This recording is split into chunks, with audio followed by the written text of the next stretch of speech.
Picture this. You've been part of one of the biggest breakout bands of the 90s and achieved worldwide success and recognition. But, midway through working on a highly anticipated second album, everything seems to grind to a halt. Your songwriter and lead singer leaves for Harvard again, and it seems like things might not pick up after that. Your other bandmates are unsure of what's going to happen next, and you want to keep making music. Well, dear viewer, if you're Matt Sharp in late 1996, you move to Spain!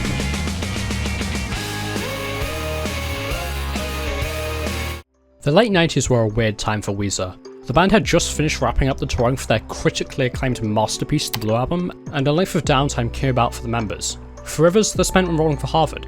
For Brian and Pat, it meant working on their own side projects, and this itch came similarly to Matt Sharp, founding bassist and early manager of the band. In between Blue and the upcoming sophomore album, The Rentals were founded, and with it, their debut album, Return of the Rentals. This album, while not the commercial darling that the Blue Album became, still achieved notability, thanks in part to the smash hit Friends of P. I'm a good guy for a gal. Fast forward, Pinkerton seems all but cancelled, and so, Matt moves across the pond to Europe, fascinated by the culture, sports, music and friends. His time spent there heavily informed the topics and lyrics of his next album, making references specifically to his place of residence in Spain.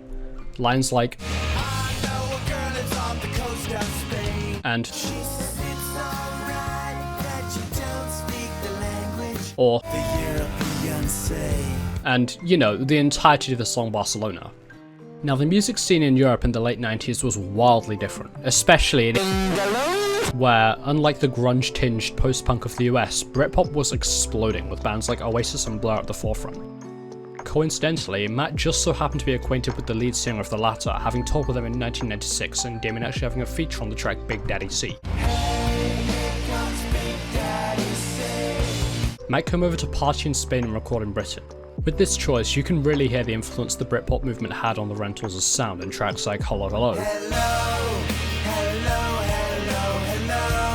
and She Says It's Alright.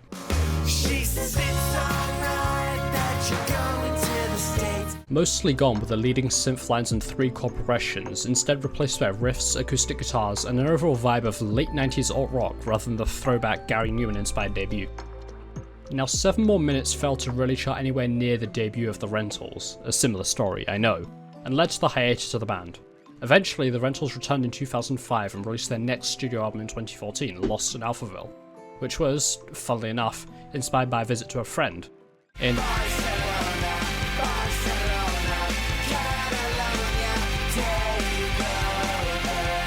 Thanks for watching.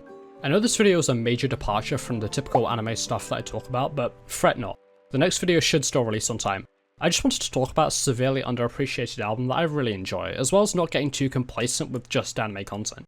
This type of video was mainly inspired by channels like Mark Be Evil and Trash Theory, but I might do more of them in the future, but only for stuff that I feel like hasn't been talked about enough or at all. Either way, subscribe I guess.